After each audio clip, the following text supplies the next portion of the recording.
Bismillahirrahmanirrahim. Assalamu alaikum ve rahmetullahi ve berekatuhu.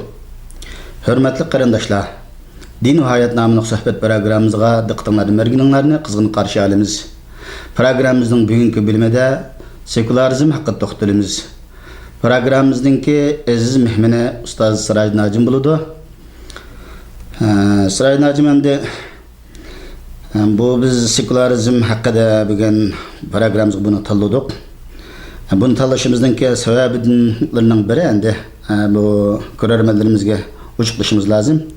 Bizim Uygur cemiyetinde bu sekularizm iddiastiki kişilerin oturuğa çıkıp atqanlığını görüyoruz. Bula kitaplarını yazdı, bazı muhazirliksiya sözleşmelerini uyuşturuyordu, hatta tor içipme ülgüydü. Şun bu vaxtda endi bizdeki qarindaşlarımız bilen bu vaxt bir ortaklaşış bizdeki dini mecburiyetimiz dep qaradık. Küçümüzden etken dairede biz bu vaxtda yaşlarga bir uçuqlama beriş bizdeki mesuliyetimiz. Şoňa şu sekularizm hakkında bir uçuqlama berip ötken bolsa. Yaxşı oldu. Bismillahirrahmanirrahim. Endi sekularizm desek bu İngilizce söz atalğı. Bunu Fransızca'da layık dep ataydı iken, Türklümü layık deydi. Arapla ilmani yoki ilmaniyet dep ataydı. Bunun umumi düşüncesi şu dinni devletten ayrış prinsipi degan hukum bilen oturuğa çıkan. Bu asasen bu xuddi demokratiyaga o'xshash. Bu sekularizm layıklık mı endi? G'arbdan kirgan, G'arb atalg'usi şu 18. ve 17. asırlarda G'arb hakimiyetini umumen G'arb cemiyetini şu çirkav başkurduğan, şu dindarlar başkurduğan şula hakimiyet beşide hakimiyet beşiği kimden kilişini, kimden ketişini şula başkurduğan bütün halkның takdiri şu çirkav bağlanıp kalgan bir vaziyette boğallığı üçün bu yerden bu sekularizm layıklık ideyası to'g'ilib biz şu dinning kontrolligidan chiqib dinsiz devlet kuruş prinsipi deganni o'tirib qo'ygan bir zamanda taraqqiy qilib bu holat shakllangan ekan.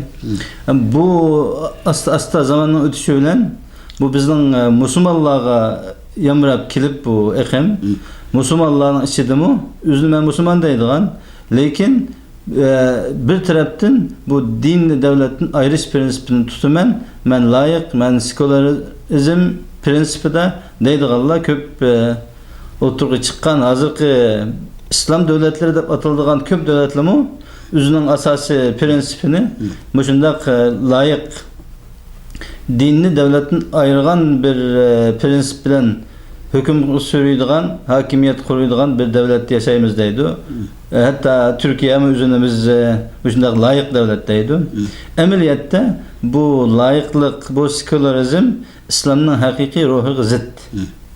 Nimiş kıldıysa yani bu İslam biz doğru en başta biz zaten kim boğallıkımızı bu her kandak bir ideolojini kabul kılıştın burun biz bunun karta üzümüzün pozisyonumuzu ve bir mevkifimizni bildirishimiz lazım. Tamam. Bundak bildirish to'g'ri kelgan vaqtida biz musulmon. İslam diniga e'tiqod qilamiz. Bizning dasturimiz, qonunimiz Qur'on ve hadis. Undaq bo'lgan ekan, bu İslam bizdan nima talab qiladi? Musulmonlar bu İslam qarta, Qur'on qarta, din qarta qaysi bir pozisyonda bo'lishi lazım ve bizninki İslam qarta ibadetler karta, İslam'dan şeriat bilimleri karta düşüncesine oturulaş lazım, oturup koyuş lazım. Bu prensiplerini oturup koyduğun bolsak, hazır nayet köp meseleler oturup çıkıyor. Yakın biri bizden meyli Uygur cemiyeti de olsun, hatta bu üzünü İslam devletleri deydiğen cemiyetteki Arap cemiyetleri de olsun, şu dinli devletin ayrış taraftarları nayet köp salmakını gellaydı.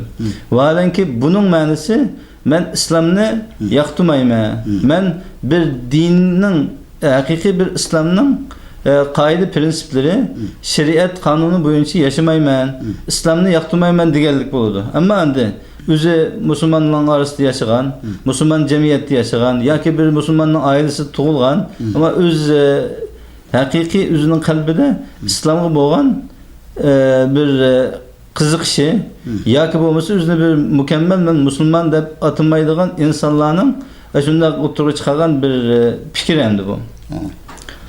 Yana bizning Uyg'ur jamiyatidami biz davomli deydigan gaplar bor. Xususan ziyolilar o'tirida bu bizni shu islom dini shunday mayli taraqqiyotda bo'lsin yoki hozirgidek mustamliki hayotida bo'lsin, shu Uyg'urning beshiga kelgan bala musibatlar, kulfatlanmasi shu islom din deydigan shu tushunchadagilar xeyli ko'p salmoqni egallaydi. Bular shu haqiqiy shu tushuntirilgan loyiq insonlar bular. Bular islomni xohlamaydi. Bütün musibatni islomga atadi. Vaholanki sen kafir, dinsiz, musulmon emas desa, o'lib oladi. Amaliyotda bu islom insondan nimani talab qiladi? Boshda biz har qanday narsaga ya uni qabul qilamiz yoki rad qilamiz. Hech qanday insonni Alloh Qur'oni Karimda bir qancha o'rinda insonlarni la ikraha fid din degan. Dinda zo'rlash yo'q. O dinni qabul qilishda inson xohlab qabul qiladi. Xohlasa kommunist bo'ladi, xohlasa musulmon bo'ladi, xohlasa xristian bo'ladi, xohlasa dinsiz bo'ladi. Ammo men islomni qabul qildim, men musulmon deb qo'yib, islomning eng oddiy shartlarini ado qilmaydigan insonlar u vaqtida o'zining bir normal kundalik hayotidagi qiladigan ishlarida o'zi ishongan, o'zi iymon keltirgan bir dinida samimiyat bo'lmasa, boshqa ishlarda qanday samimiyat bo'ladi? Endi vatanning ichida ba'zi yani qisman sondagi o'zini madaniyatlik ziyoli deb ataydigan ba'zi shaxslardan anglayapmiz, ba'zi leksiyalarni o'rlashtiribdi, ba'zilar hatto bu vaqtda ba'zi maqolalarni yozibdi, ba'zi to'rlarni ichib ulgurdi endi. Endi buni men atrofda ko'rdim, shundan yozgan narsalarni, hatto so'zlagan muhazir leksiyalarni hammasini anglab ko'rdim. Bular bir millatninki o'zini ziyolisi bo'lish sifati bilan millatimning hozir beshiga har xil kulfatlar keldi. Shu millatning bir patqoqdan qutuldirib chiqishning yo'li mushu deb qaragan. Men buningda oldin bular buningdan 300 yil ilgariki Yevropa o'zininki shu qorong'ulik zulmatdan chiqqan usulni bizim tanlasak, bizim shunga o'xshash chiqamaymiz deb menda o'ylab qolgan. Lekin bu xatolashgan. Endi shu davrdagi Yevropa vaziyatini chunqur tushunishga to'g'ri keladi. Yevropa vaziyatida yuqorida deb o'tgandagidek u vaqtlarda bütün narsalar cherkovninki ostida bo'lgan, poplarninki ta'siri bilan bo'lgan, ular ilm fanga qarshi turgan bu taraflarda ana shu vaqtda bir islohot qilib bo'lmasa bo'lmaydigan vaziyat shakllangan. Ammo islom dunyosida, bizning Uyg'urlarning nimasida tamamen buningki aksicha. Endi islom dinida hamma yerda qalaydigan bo'lsak, ilmga rag'batlantirdi. İslam boshqa, musulmon boshqa. Shu yoshlarningki ba'zi so'zlarga men diqqat qildim, ikkisini aralashtirib dedi ekan. Musulmonlardagi illatlar islomga atib qo'ydigan. İslam din, Qur'oni Karim, hadis Rasululloh qaraydigan bo'lsak, butun shu ilm faniga taraqqiy qilishmish, insoniyatning haq-huquqlarini qo'g'dash, bu vaqtda yer yuzidagi yerlik qonun qo'ymagan nizomlarni islomdan o'tirib chiqadi endi. Bular bizning Uyg'ur millatiga bir cho'ng ish qilib, Uyg'urlarni patqoqdan chiqarish uchun birdan bir yo'li buni dinsizlashtirish deb o'ylab qolganda, men buning qarab echindim. Bu vaqtda bizningki mush yoshlarga bir tushuncha berish zarur ekan deb qaradim.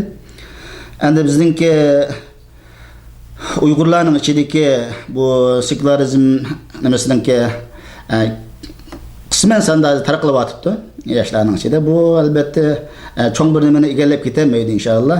Shu nimalardan so'zlangan leksiyalardan nurg'unlagan yoshlarning qarshi fikrda o'tirib chiqqanligini ko'rdim.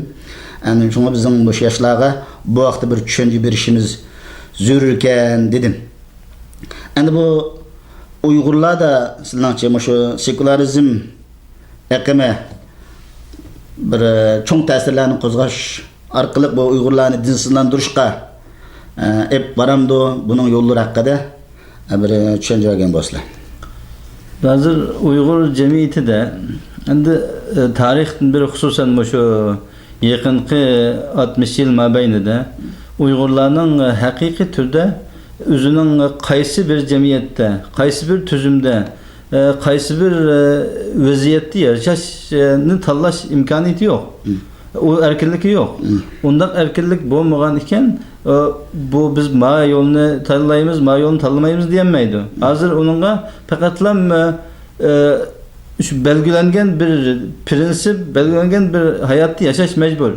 Ama şu çatak yeri bizning muşu kungi qilishimiz İslam sebep bo'lgan deydigan işi en xatarlik mesele.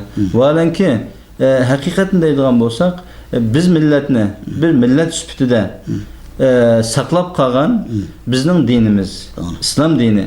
Eğer bizde, yani biz faraz qilib bakaylı, Müslümanlarda hakiki muşu İslam dini bo'lmagan bo'lsa, başka milletlerge o'xshash Mancu deymiz, Mongol deymiz, o deymiz, bu deymiz.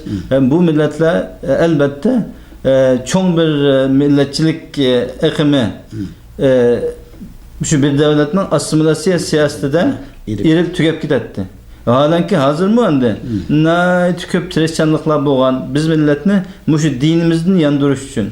Halanki muşu hazırki yaqinqi 20-30 yil mobaynida xalqimizning zodi bizning mayli diniy jihatdan, milliy jihatdan ve insani jihatdan o'zimizning kimligimizni saqlab qilishda şu bir İslamning nayt köp rol o'ynaganligi ve bizni muşu İslam dini ve musulmonligimiz hazır kadar shunday irib ketishdan saqlab qolganligini butun dunyo biladi, biz xalqni yaxshi biladi. Yani bu din bizga nisbatan bu bir 1000 yıllık tarixga ega bir din. Eğer tarixni söylesek, ama dinning İslam dinining haqiqatini söylesek, bu Allah'ın nazil kılınan hakiki din, hem semavi din, hem ahirki din. Bu her qanday insan, dünyada insanın tabiatida meyli başka dinler bilen bolsun, ya ki hatta Buddhist olsun, nimeler olsun, şundak bir ilahga çokunulduğun, özünün tabiatida bir dinge mail bo'ladigan tabiat var. Yani dinsiz yaşayamaydı. O dinsiz yaşayan insanın hayatı hakiki lezzetli hayat olmaydı. Şu sebepten insanlar her xil dinlarga menip bakıdı. Ama biz endi Allah bizge bu İslam dinini bir büyük nimet kılıp bergen iken elbette biz bu dinnin üstüde izlenişimiz, tetkik kılışımız, zaten bu din bizge İslam dini nime talep kıldı bizden ve zaten biz nime olmakçı deydiğen bir kaç türlü suallı peyda oldu hem de. Hatta ben de dinli devletin ayrıymen deydiğallımı şu layık sekülerizm ideistik insanlığımı köpleri üzerine Müslüman deydi. Doğru. Müslüman boğallık için İslam dini nime talep kıldı. İslam'dan en adli şartları bunu bir yerde sözler oturuştan haceti yok. En akıllısı Allah'a iman keltiriyordu. Ondan keyin şu vahiy bo'lgan Qur'oni Karimning Allohdan kelgan muqaddas kitap musulmonlarning bir qonuni dasturi ekanligiga iymon keltirdi. Undan keyin qiyomatga iymon keltirdi oxiratga. Yani mushu 3 narsa bu asas endi. Agar mushu 3 asosga har qanday bir odam men iymon keltirman deydi ekan, buningdan tug'iladigan bir qancha turli shartlar bor. Mushu shartlarni qabul qılarsa o vaqtida İslam dininin asasını qabul qilgan bo'ladi. Çünkü bu İslam dini qadaq isim bilan deb qo'ydigan insanlar xalqanды qabul qilib, xalqanды qabul qilmaydigan yoki ba'sini qabul qilib, ba'sini qabul qilmaydigan din emas. Şu İslam ben Müslüman deydiken İslamning en aqalli şartlarini qabul qilish lazım. Onu o'zining hayotida tatbiqlash lazım. Eğer hayotida tatbiqlamasdan men Müslüman deb qo'yib, qadaq İslamning ibadet kısmı var, akide kısmı var, onunkin muamele kısmı var, onunkin insanlığın hayatını tertipleydiğen çekçigara kısmı var. Onu İslam'ın hudutları şeriattaydı. Bu şeriatın nurgun prensipleri var. Muşu prensiplerinin hemmisi, yani bu şeriat insanların emes Allah'ın kelgen semavi bir şeriat kanun bolgaçka bu insanların tabiati, psikisi, vaziyeti, insanların acizlik noktaları ve başka bir qancha taraflarını Allah nazarda tutgan asasida insonga nima foydali, nima ziyonli bunu albatta Allah hammani rioya qilgan asosda qo'ygan din. Yani buni shunga qabul qiladiganlar hammani qabul qilish lozim. Agar qabul qilmaydiganlar bo'lsa, men bu dinni qabul qilmayman, men dinsiz yoki boshqa din xristian, yahudi, buddist deb e'lon qilish lozim. Hatta endi bu Uyg'urlikdimi, Uyg'ur jamoatchiligida bu Uyg'ur desa Uyg'urning hammasi musulmon bo'lish shart emas. Allah mu dünyada hech qanday bir millatning hammani musulmon qilmagan. O'z vaqtida Payg'ambar alayhisolamning davrida mu, shu Payg'ambar alayhisolam vafot qilgan vaqtdimi, shu Arab yerim aralida nurg'un dinga kirmagan insonlar bor edi. Hatta Payg'ambar alayhisolam vafotidan keyin mu dinni yeni olganlar bo'lgan. Şunu bu dinde zorlaş yok. Ama zorlaş yok iken bu elbette dinni özünün bir şahsi düşüncesi, göz kararı bilen onu xalqancha söz gap qiladigan yoki buni rad qiladigan insonlarning normal haqqi yo'q. Nimishqa bu insonlarning mulki emas, Allohning mulki. Ama buningni qabul qilgan odam o'z ixtiyori bilan qabul qiladi, rad qilgan odam ixtiyori bilan rad qiladi. Ammo elqidek ba'zi murtadlikmi bor. Islom dinini qabul qilib, men musulmon deb bir yerga kelgandan keyin men bu dindan yeni oldim deydigan. Bu murtadlikni islom xohlamaydi. Shunga bunun hatta murtadni o'ltiradigan hadmi bor endi. Ammo men azaldan tug'ilma dinsiz deydigan bo'lsa, dinsiz bo'lsa bo'ladigan gap. Shu sababdan bu endi loyiq tushunchadagi insonlar albatta bu dinni yaxshi o'rganishi lozim, bilishi lozim. Endi qarasak biz Uyg'ur jamoatchiligida hatta başka milletlerdə özünü mən musulman deydi, lakin İslam'dan heç qandaq bir əsiri ne onun şəklində, ne yürüştürüşüdə, ne ibadətdə, ne başka işlərdə yox görülməydi. Hayatı da namaz oxub baxmağan, hayatı da məscidini görüb baxmağan, amma ölgən vaxtında mecbur şu məscid girib namazını oxuydu. Yani bu insan akıl buluş lazım insanda. Sen hayatında kirməyən məscidə ölgənin kirgəndən faydası. Yo, mescid degan ülek kiradigan yer emas o. Hayat insonda kiradigan yer. Shu sababdan yani biz Uyg'ur jamoatchiligida bu dinga qarta, xususan bu islom diniga qarta tushunchamiz, doiramiz keng bo'lish lozimki, har qanday bir inson dinga, islom diniga qarta bir baho berishdan ve bu dinning insonlarning hayotiga ta'sir qildi, qilmadi. Alqadaki inson bu Uyg'ur millatining takdiri bilen bu din, İslam dininin ki münasebeti bor deydigan bir insan elbette bu din hakkında izleniş lazım, öğreniş lazım, biliş lazım.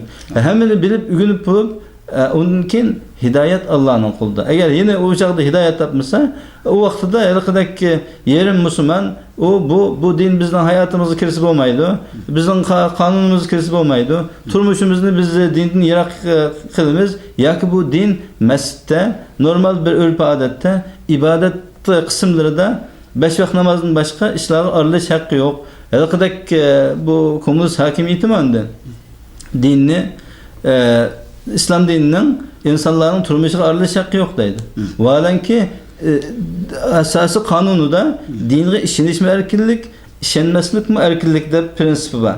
Onun manası ben dinle işendim diyen adam dininin bütün asaslarını, erkanlarını, ibadetlerini kılış hakkı olurdu, tabiiyeti olurdu. Eğer onu kıladıken elbette bu dinin hemini kabul kılış lazım. Eğer kabul kılmaydığı olsa onu üzü halap tallısı bulduğun gel. Şunu bu meselede biz Uyghur Müslümanları bu İslam dinine karta düşüncesini yaxşılaş lazım ve meydanına inik kılış lazım. Yani biz insanlıkta yaşaydıkemiz biz meydanımızı inik kılayını hem adam bilsin ma'u Müslüman emas. Yani eğer ma'u Müslüman deydiğen bolsak, İslam dinini kabul kılmamız deydiğen bolsak, bunun en adli şartlarını hazırlaşmamız lazım. Yani her bir adam bir ma'u Müslümanken, İslam dinine itikat kılıdıken, bu İslam dininin en adli şartlarını ada kılıdıken, yani adli şartları deganning ma'nosi İslam dinidagi şu 5 farzdan ibarat. Bu 5 farz nima? Başta Allah'ın birlik barlığına iman keltirimiz. Ondan keyin 5 vakt namazını okuyumuz. Ramazanda roza tutumuz. Pulumuz bolsa zakat berimiz. Vaktimiz, imkaniyetimiz bolsa, şeraitimiz bolsa hac qilimiz. Muşu farzlarning hammini ondan keyin yana jihad farzimi bor. Bu jihad farzimi şu İslamning arkanlarining asoslaridan biri. Muşu ishlarning hammini qilgan vaqtida biz musulmon bo'lamiz. Haqiqiy musulmon bo'ladi. Agar buni qilmagan odam o'zini men musulmon deyishning hojati yo'q menimcha. Yani bu Almaniya, yani sekülerizmninki lug'at va isloh ma'nolarini yig'inchoqlab aytgan vaqtimizda sekülerizmchi xristian bo'lish mumkin ekan. Shunga o'xshash sekülerizmchi yahudiy bo'lish mumkin. Ammo sekülerizmchi musulmon bo'lish mumkin emas.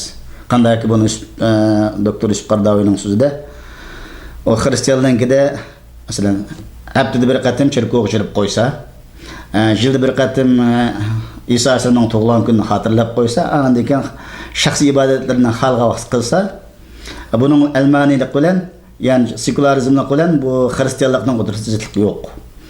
Chunki o'zimizda bir mukammal shariat ular farz qilingan nima yo'q. Ular hatto bir İsa alayhisolamning so'ziga nisbat berilgan so'zlarga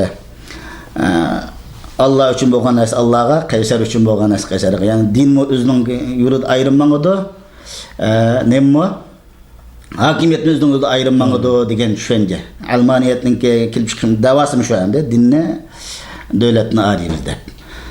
Yahudiylarning shunda, ammo biz musulmonlarningki biz musulmonlarning dinni davlatni arishimiz bilan musulmon o'zini musulmon degil bo'lmaydi. Garchi bu sekülerizmni da'vo qilayotgan dinni davlatni arimiz degichilar o'zini musulmon deb da'vo qilgan bo'lsa-mu, mana islomning yuqorqi qonun belgilamalariga amal qilmaganlikni yo uni inkor qilganlikdan, garchi Allohning borligi da'vo qilsa-mu, Allohning borligiga ishonsa-mu, u uning bilan musulmon hisoblanmaydi.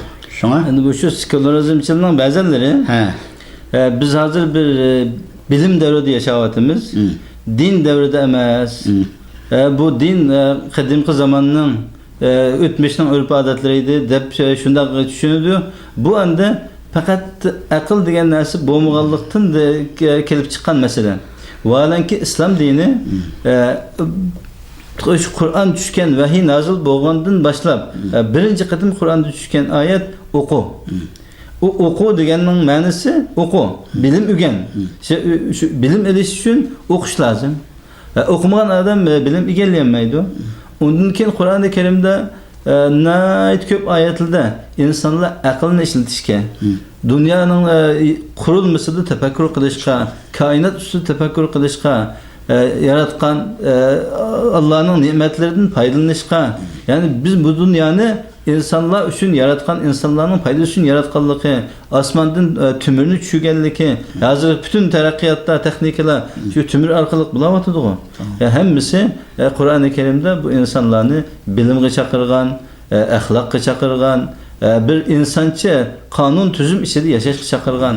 Agar din bo'lmasaydi insonning hayvon bilan hech qanday farqi bo'lmaydi. Islom dini katta bir ne'mat. Bu islom haqida bu ne'matni tushuntirish uchun ayrim bir program qilishni to'g'ri keladi. Afsus, ba'zi yoshlarningki hatto o'zini ziyoli ilmlik deb da'vo qilayotgan bir kishilarning bu islom diniga bo'lgan tushunchasining saddiligidan men o'zim hayron. Endi Alloh taolo bularni hidoyat qilsin. Sizlar yuqori degandek yani Uyg'urlarning ichidami bunda kishilarning bo'lishi tabiiy. To'g'ri, ba'zi xatoliklar mavjud. Masalan, ba'zi insonlar, ya'ni radikalizm aqimidagi insonlar bor.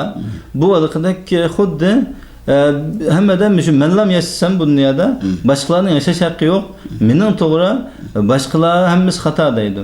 O to'g'ri, har qanday inson mening mangan yo'lim to'g'ri, mening tutgan yo'lim to'g'ri, men ishongan din to'g'ri deydi. Ammo bu dunyoda biz yolg'iz yashamaymiz. Bu dünyada biz Müslümanlar yaşayımız, Hristiyanlar yaşaydı, Yahudiler yaşaydı, Buddistler yaşaydı, dinsizler yaşaydı, komünistler yaşaydı. Ular hemmisi özü xalığança yaşaş hakkı özgü buludu. Biz ular bilen sen bizning dinimizde emas deb jang e'lon qilmaymiz, urushmaymiz. İslam dini onu talab qilmaydi. Ama İslam dini hech qachon bu dinni boshqalarga yetkazish uchun qurol ishlatgan, kuch ishlatgan emas. Ama bu İslam tarixidagi ishlatilgan kuchlar, qurollar bo'lgan hammasi faqatlam o'zini zulmdan mudofaa qilish, o'zini qutqizish uchun bo'lgan. Hozir biz ko'rayotgan bo'lsak, endi bütün musulmonlarning beshiga musibat kelyapti. Musulmonlar xabarlik tadbiyotdi. Boshqalar tarafidan musulmonlarga aziyat kelyapti. Shundan yana sabr qilib ketyapti. Nimishqa bu musulmonlar shuncha sabrchan, kuchlik, bardorchilik beralaydi. Ammo hozir qadar islom dini shuncha dushmanlikka duch kelgan, musulmonlar dushmanlikka duch kelgan, bir mezgil musulmonlar aciz bir vaziyatga tushib qolgan bo'lsa-mu, hech qachon yo'qolib ketgani yo'q, tugab ketgani yo'q. Vaholanki bu dunyoda nurg'un prinsiplar, nurg'un iqimlar, ideologiyalar, mazhablar paydo bo'lib tugab ketgan. Kommunizm dunyodan yo'qoldi masalan. Dunyoda kommunizm degan narsa yo'q. Vaholanki u dunyoni qutqazuvchi bo'lgan bir dabdub bilan kelgan. Shu yo'lda necha 100 milyon insonlar o'ldirilgan. Hozirmi shu shakli jihatdan ism bilan faqatla insonlarni kontrol qilish, qul qilish uchun ishlatilyapti faqatlam kommunizm, sotsializm, bu degan narsalar. Amaliyotda yo'q. Ama İslam dini hech qachon ajralib qolgani yo'q. Yoki uning roli az qolgani yo'q. To'g'ri, musulmonlarda bir chekinish bo'lgan, ojizlik bo'lgan, boshqalar tarafidan suiiste'mol qilingan, assimilyatsiya qilingan, lekin yo'qolib ketgani yo'q. Kun-kunga kuchlanyapti. Endi hozir bugun kundimi, ya'ni shu bütün mayli bu loyiq sekularizmchilar bo'lsin, mayli dinsizlar bo'lsin, g'arblar bo'lsin, mush islomning kelgusidan qo'rqib hozir bütün kuchi bilan islom diniga qarshi harakat qilyapti. Endi biz Uyg'ur musulmonlari haqiqatni yaxshi tushunishimiz lozimki, bu din bizni inshaalloh dunyodami islom dini bu dunyodan bizni yo'qolib ketishdan saqlab qoladi, qiyomatdami davzaxdan o't azobidan saqlaydigan bu din. Buni yaxshi tushunishimiz, o'rganishimiz lozim. Dal bizning barnamijimizning nishonimi shu. Faqat shunda islomga Uyg'urlar ichidan til uzatayotganlarning so'zlarini angladik, maqolalarini ko'rdik. Biz bu vaqtda bu barnamij qilishimiz zarur ekan deb o'yladik. Endi Alloh hidoyat Allohning qo'lida. Şoň bir yoshlarga az to'la bo'lsin bir yardım bo'lib qolsa, o'zining maydonini bir maydon tiklash ko'z qarashini biz o'zgartirishdi deb biz bu barnamijni ishlab o'tiribmiz. Endi oxirida sizlar yana bir narsa qo'shib qo'yay. Endi mayli yoshlarga bo'lsin, mayli boshqalarga bo'lsin, ham mushu biz dinni davlatdan ayirish prinsipi tarafdori degan mayli sekularizmchi bo'lsin, mayli loyiqli bo'lsin, bular o'zini xususan Uyg'urlar ichida hech qachon men kafir demaydi. Islomni da'vo qiladi, lekin shariatni hayotida tatbiqlashni xohlamaydi. Bu bir yomon yeri. Bir tarafdan musulmonlarning mayli hurmatini, mayli ovozini ziyon tortishni xohlamaydi, lekin ularni o'z qalbidan musulmonlarni uch ko'radigan adovatni yushirolmay, nima ish qilishni bilolmay, haliqidek putsiniq o'dakdek ya u yan ya bu yan bo'lolmay yuriyotgan ba'zi insonlar. Shu sababdan inson shu boshda degandek mayli kim bo'lishini qat'iy nazar bu islom dini oshkora. Buning hech qanday yushirin, maxfiy narsa yo'q. Masalan, haliqidek Shiilarning maxfiy tuqiya degan tushunchasi va haqiqatni yushirib boshqa yuzini oshkora, ikki yuzlik. Ammo islomda ikki yuzlik yo'q. Ya islomning hammani qabul qilamiz, yoki bo'lmasa hammani tashlaymiz. Fikrlarga rahmat. Endi oxirida shu bizningki Uyg'ur jamiyatimizga bo'lib xosatan yoshlarga bo'lgan bir tavsiyalar bo'lsa. Endi yoshlarga nisbatan bu biz bu din, Allohning dini, Qur'on osmondan tushgan vahiy nazil qilingan din, hem bu İslam dini bütün dünyadaki dinlerinki en ahirki hatimisi. Yani İslam dini barlık kelgenden tartıp ta kıyametkiçe başka dinlerin hemmesi batıl. O to'g'ri emas, haqiqat emas dinlar. Shunday bo'lgan ekan, bizning yoshlarimiz bu iqimlarni xalqancha qabul qilmasdan bu islom dini haqida yaxshi izlanishi, dinning mohiyatini o'rganishi, Qur'onning ma'nosini o'rganishi va payg'ambar islomning haqiqiy tarixini, islom tarixini mukammal ravishda o'rganishi, undan keyin bu islom o'zining shu muqaddas diniga qarta shu vaqtda baho berishi lozim.